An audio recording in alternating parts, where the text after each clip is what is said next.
Hello, and welcome to another Fantasy Premier League video. My name is Steve, and today we're taking a look at how my best laid plans were laid to waste with the injury to Haaland late last week, which forced me into abandoning my bench boost strategy. To bring you up to speed, if you're new to the channel, I've spent the last 5 game weeks consolidating my team, managing it through the flanks and doubles without using any chips. I've even played with only 10 men in both blank game weeks 25 and 28. And while the majority of all engaged managers have been using wildcards, free hits and bench boosts during this period, I've actually managed to hang on to my exact rank that was my rank at the start of game week 25, while actually holding all chips in hand. So now that we're through the chaos, well, partway through the chaos, to timestamp this, I am recording on the 3rd of April at 2 p.m, which is about 2 a.m. UK time. I'm recording before the Everton versus Spurs game, so we were about halfway through game week 29, the big double. And so we'll just call it through the chaos, because by the time you watch this, I'd say probably game week 29, it will be mostly completed. It is time to launch our attack. We're now in a perfect position to line up some relatively differential players and strategies that the majority of FPL teams out there will not be following. But first, we should probably go into the reasoning behind why I had to pull out of the bench boost late last week. So this is the team slightly adjusted as we're running into game week 30. In game week 28, Danny Ward was dropped out of the blue, and so I had been planning across this period to take a -8 point hit in order to send my bench boost in game week 29. In game week 28, Danny Ward was dropped. He was one of my key bench members that I was planning to bench boost with, and so my video last week discussed the possibility of taking a 12-point hit in order to deal with Danny Ward and still continuing through with the bench boost, which I was quite well prepared to do.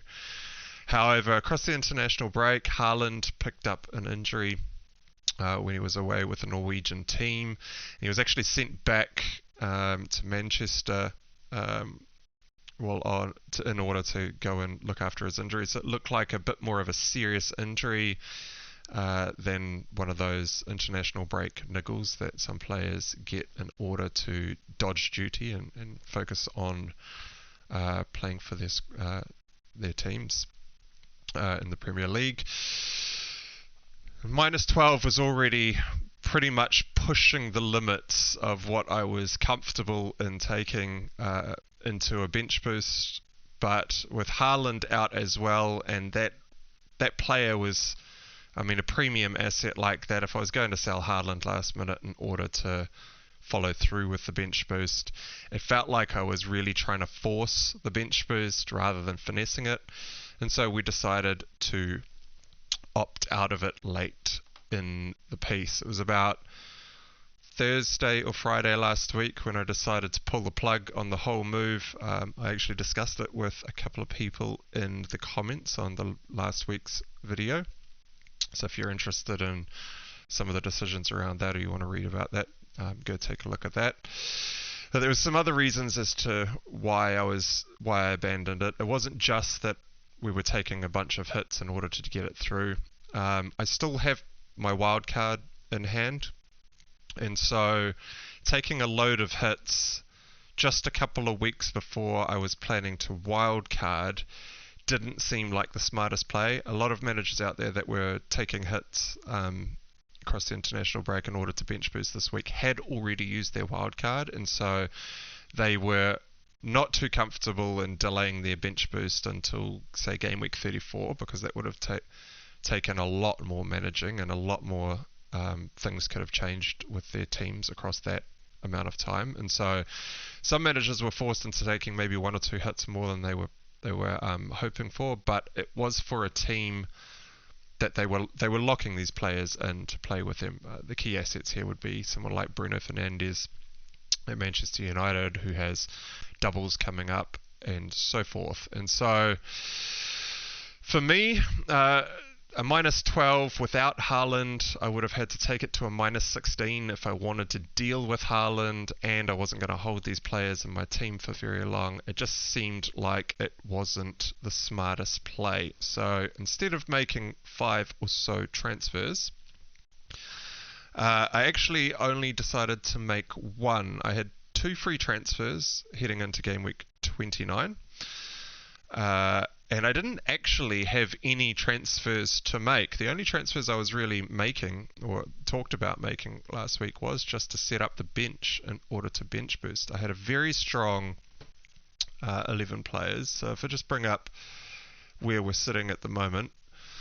So I've got Kepa in net, who's currently on 1 point, having lost 2-0 to Aston Villa, which, if you have not heard, has invoked the sacking of Graham Potter. Yes, he is out at Chelsea. That's by the by, doesn't change what we're doing too much. Trippier and Botman, the Newcastle defensive double up, scoring 12 and 7 points in their first game of the game week, doing quite well. We had Luke Shaw with 1 point. Not great, and I know he was a very high transfer target for a lot of managers out there. A lot of managers were taking hits for Luke Shaw, but we've still got that Brentford game lining up in the background.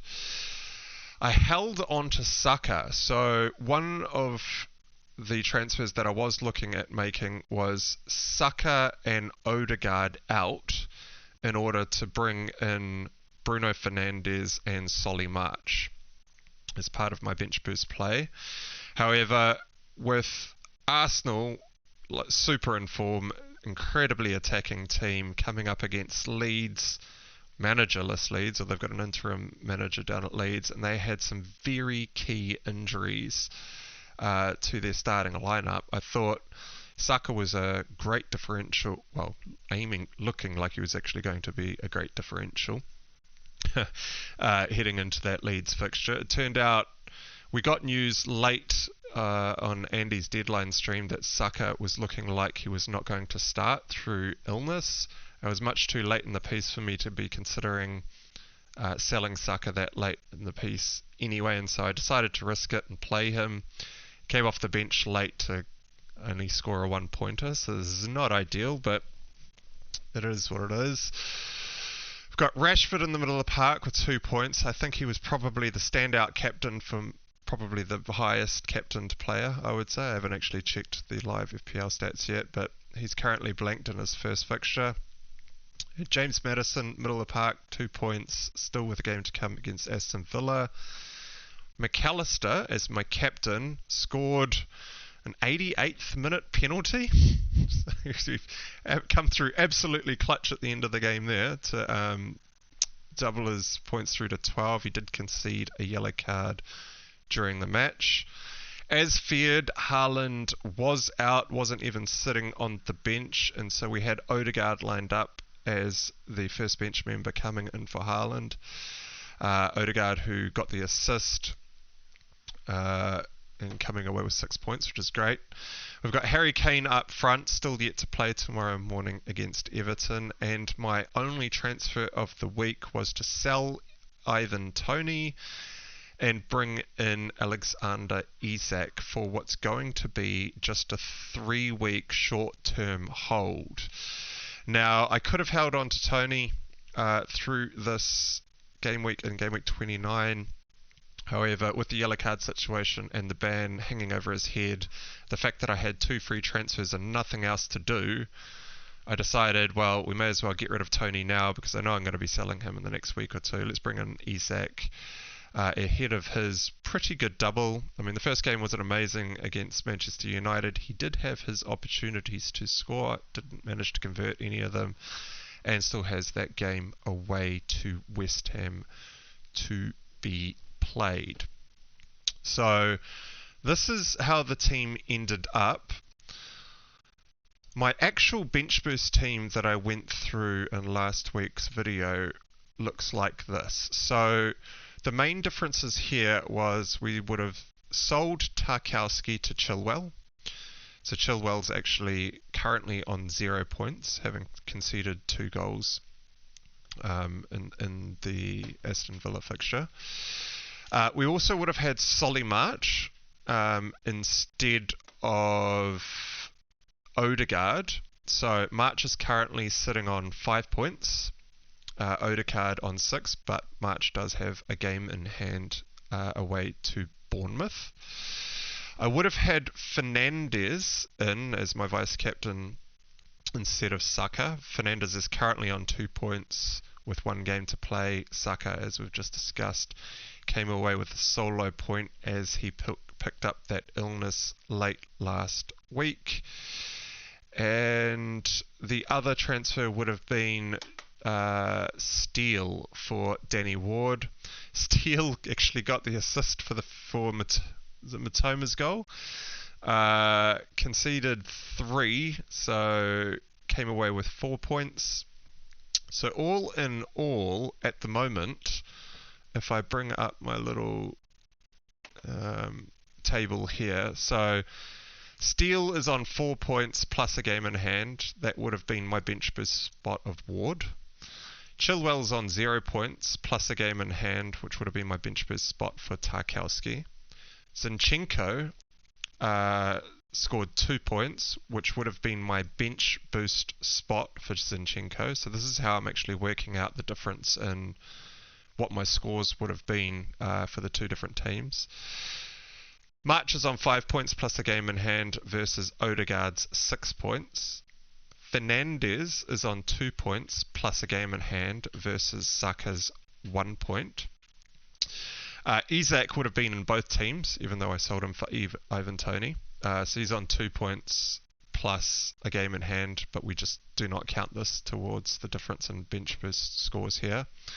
And then Haaland would have been on 0 points.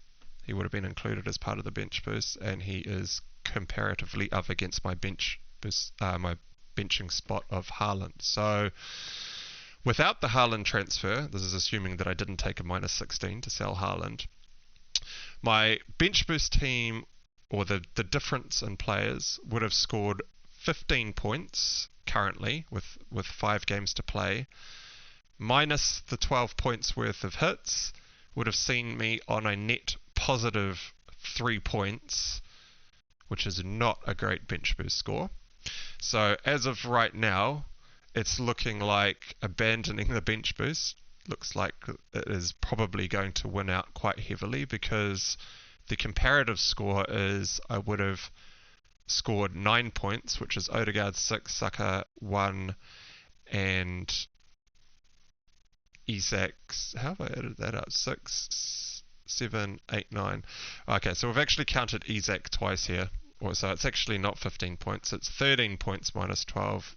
Would have been 1 point with 5 players to play, which is actually 4 players to play because we don't count Isak, and versus a 7 points minus 0. So we've actually worked that out a little bit wrong. But holding on to the bench boost chip, I think I can get a lot more than, well, being 1 point ahead with 4 players to play versus my bench boost team. So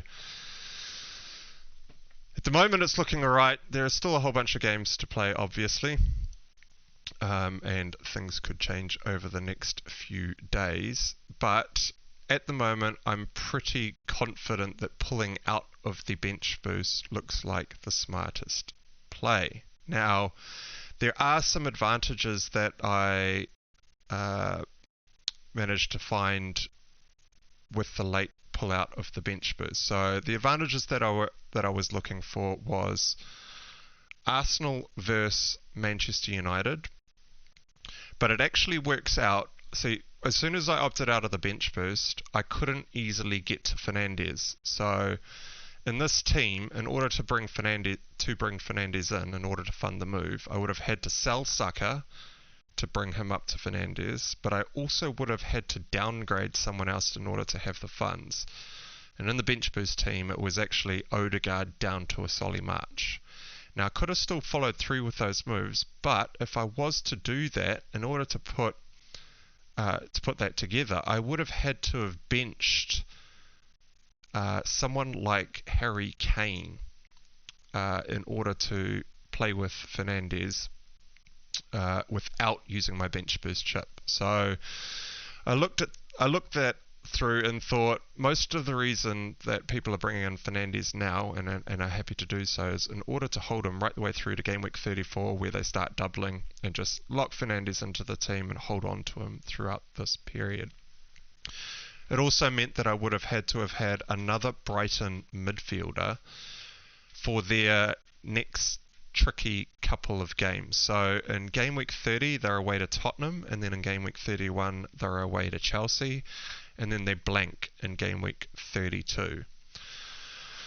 So when I looked at the United squad, they have the most hectic fixture schedule out of all Premier League teams. They've been playing 3 times a week, midweek, for ages. The team looks fatigued, and that is not going to slow up anytime soon. That schedule is still chaotic, heading right throughout the season.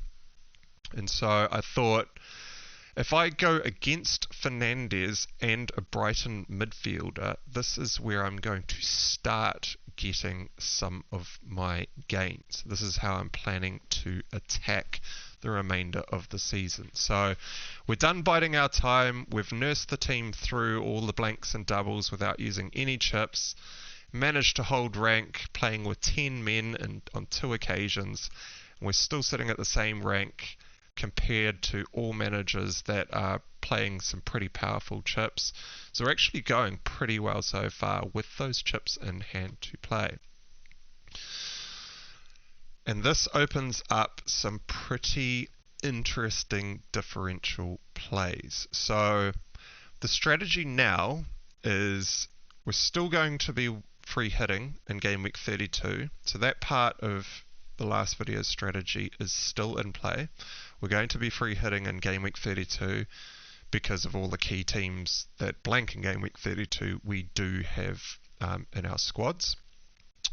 I have had a little bit of a look at potentially making transfers in order to dodge using the free hit in game week 32, but the players that I want to jump on actually do blank in 32, and so I don't see any benefit in trying to subvert away from the free hit in 32. I think it is still the optimal strategy, and so we're going to use a really aggressive dead ending strategy to dead end this team into game week 31. So the players that we have in the team are going to play game week 30 and game week 31. We will then be free hitting in game week 32 and wildcarding in game week 33. So we'll get a complete team refresh in game week 33 in order to bench boost in game week 34. So short term, this is why we also brought Alexander Isak in. He's just a 3-week play. He was there for game week 29 double. He'll be there for game week 30 and for game week 31. I suspect Tony will probably get suspended across that period. That's part of the gamble of actually bringing in Isak now. Unfortunately, Tony's punished me in that first game already.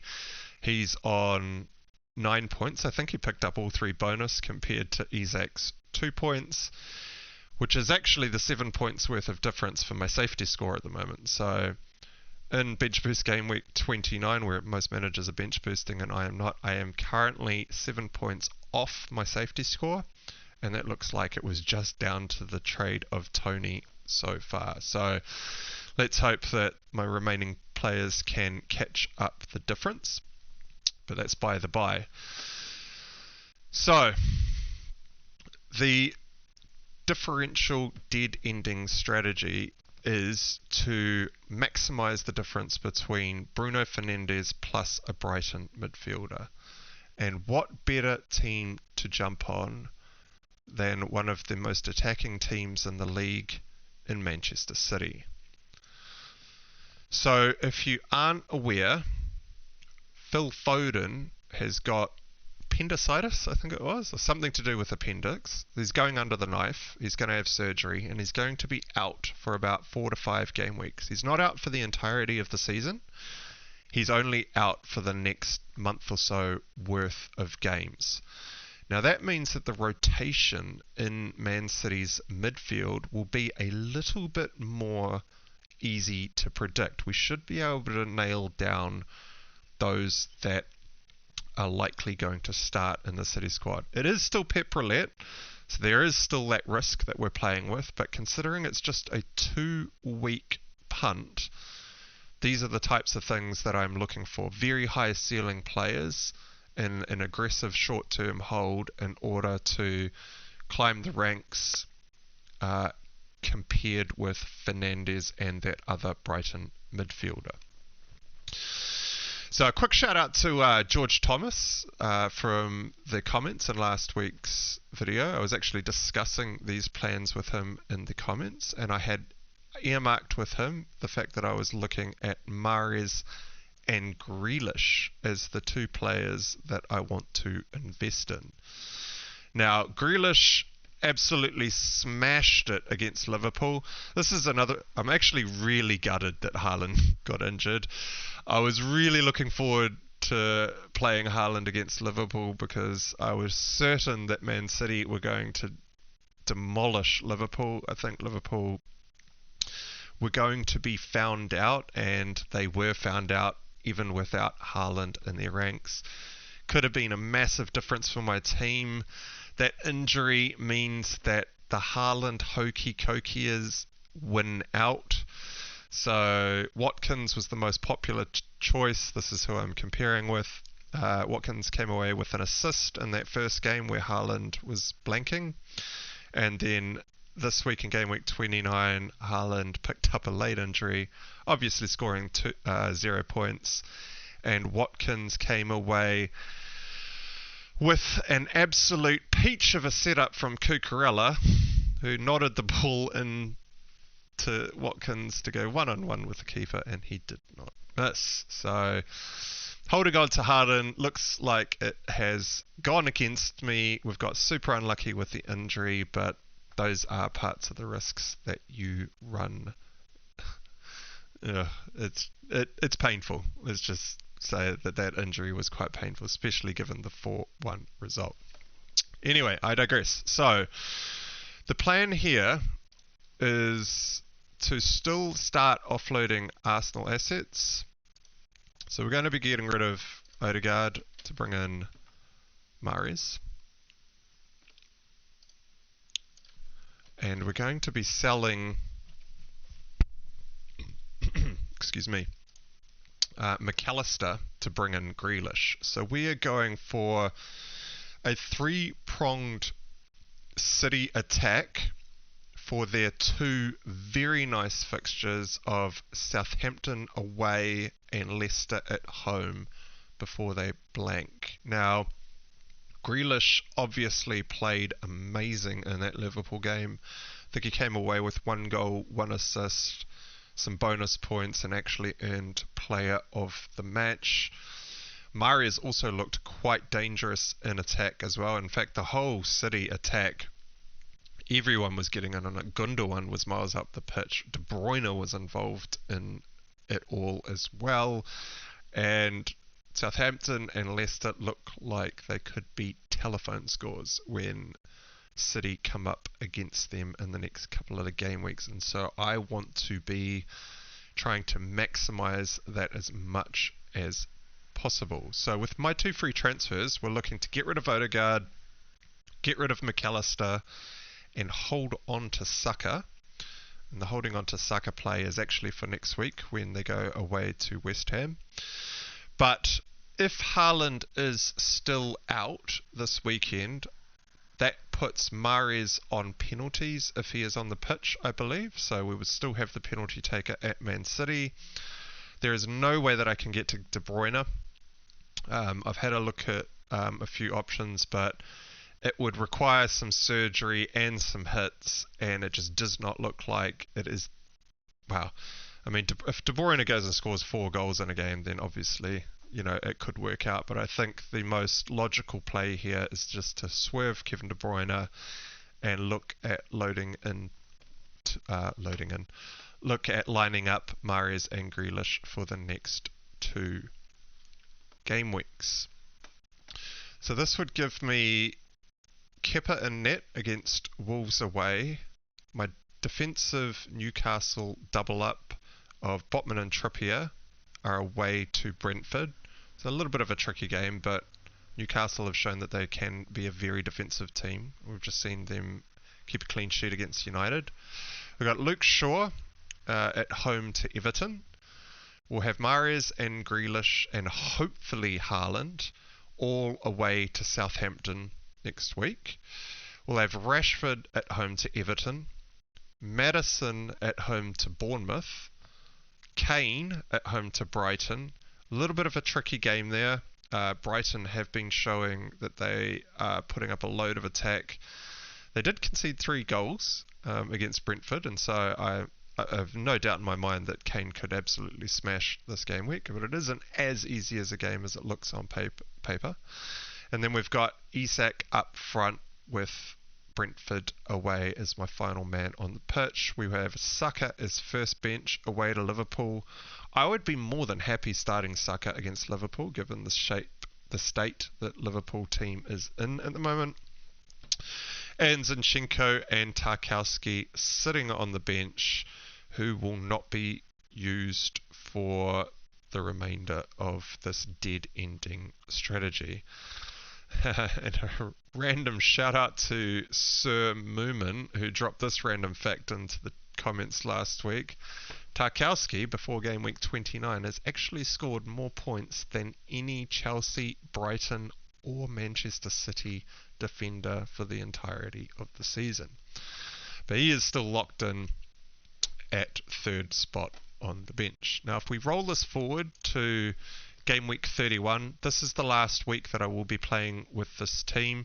I will have 1 free transfer in the pocket, but with really nothing lined up to use that for. That's just there. Maybe we end up using if Haaland's out for an extended period, maybe we lock in this 1 transfer then, or maybe we go for a 1 week play in game week 31. I haven't thought through what we'll do with that transfer yet, but it doesn't look like we actually need to spend it. We'll have Kepa in net at home to Brighton, the Newcastle double up away to Aston Villa, Luke Shaw away to Nottingham Forest. My 3 City assets of Mahrez, Grealish and Haaland will all be at home to Leicester. Leicester have been incredibly leaky, and actually Brendan Rodgers, I think I heard this morning, has also been sacked, and so they will be without a manager too. We've got Rashford away to Nottingham Forest. It's a great fixture for him. We will put Maddison on the bench as he is away to Man City, and we will bring in Saka for his fixture away to West Ham. Kane is at home to Bournemouth, which is a very nice fixture for Kane. And Alexander Isak will be away to Aston Villa. As I said, Maddison on the bench, first sub, Zinchenko on the bench, second sub, away to West Ham, and Tarkowski tucked away in 3rd spot at home to Fulham. Now, this will be obviously the last game week that we play with this team. The following week we will be free hitting, and then we'll be definitely wildcarding in game week 33 in order to bench boost in game week 34. So that's the short jeez, my words today. That's the short-term strategy. We're going to, it's known as dead-ending your team, so you make some very aggressive transfers that are only going to be held into your team for 1 or 2 weeks. I will still have a 1 transfer to spend on a 1-week punt in game week 31. Yet to be decided. We can figure that out when the deadline for game week 31 rolls around. But I thought I should also bring up what my current plans are for what my Game Week 33 wildcard is looking like. So I'm just going to drop this into this document. Just to ignore the title there. Ignore that. Is that going to copy over? Really? Shouldn't do this on the fly. Okay. We'll just bring this in here then. These are my notes for the video, so just ignore ignore all that. So this is what the Game Week 34 this is actually the Game Week 34 Bench Boost, sorry. So this would be the team without any transfers after the Game Week 33 wildcard. As you can see, I am 0.4 million short of making this exact team. So obviously someone in here is going to change a little bit. But to read it out for those of you that do not have the visuals, we'll have De Gea in net for his double at home to Aston Villa and away to Brighton. We'll have Estupinan in defence. So we can get rid of Brighton players, we could get rid of Manchester United players in this dead ending strategy because we could just buy them all back in Game Week 33 wildcard.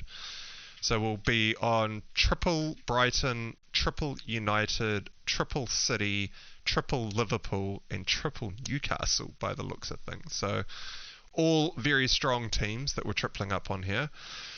So let's just read it out in terms of triples. So the triple United at home to Aston Villa and away to Brighton is De Gea in net, Luke Shaw in defence and Rashford in the middle of the park.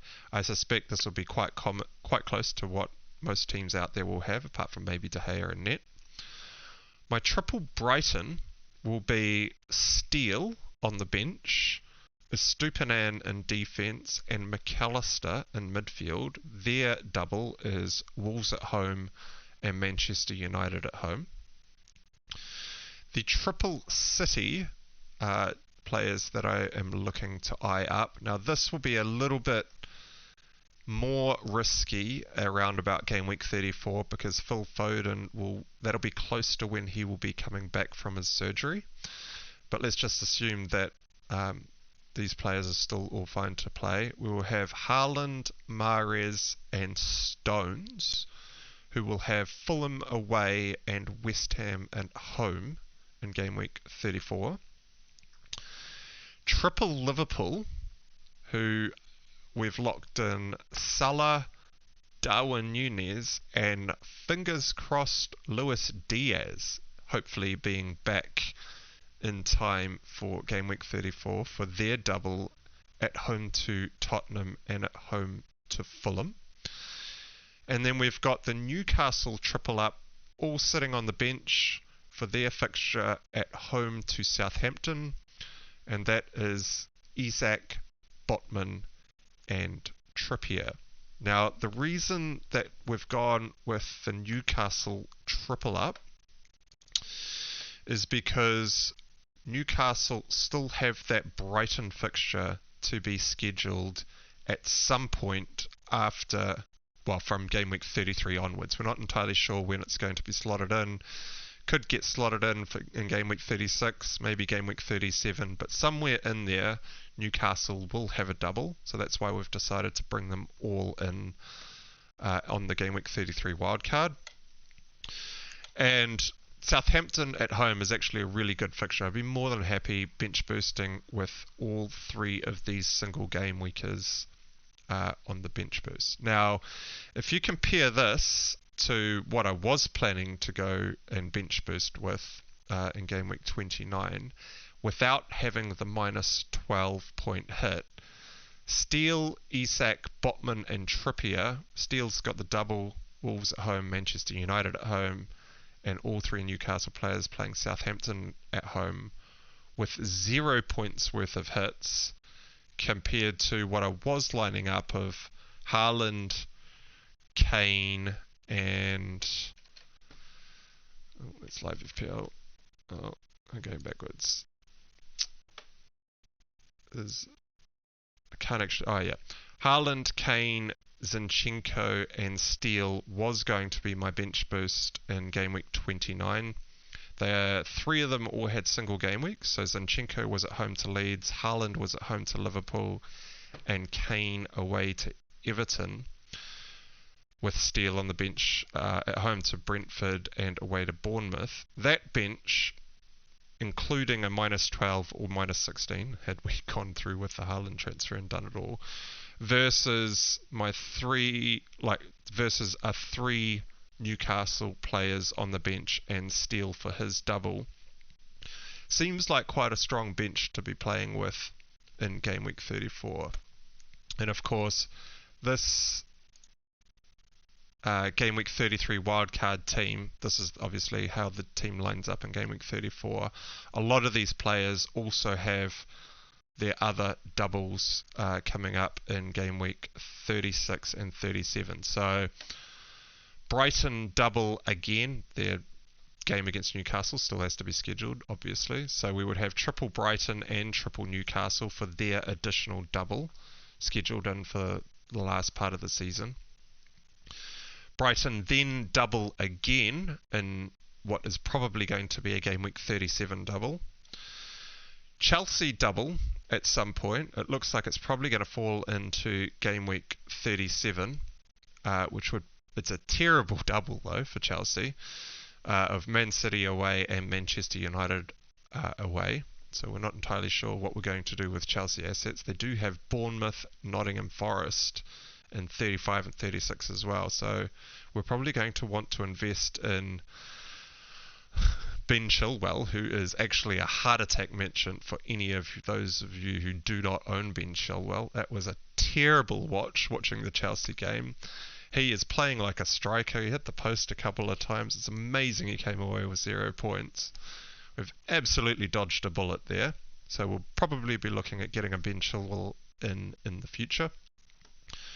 Man City still have their double to be scheduled in. Chelsea with the Brighton game as the second game that needs to be scheduled.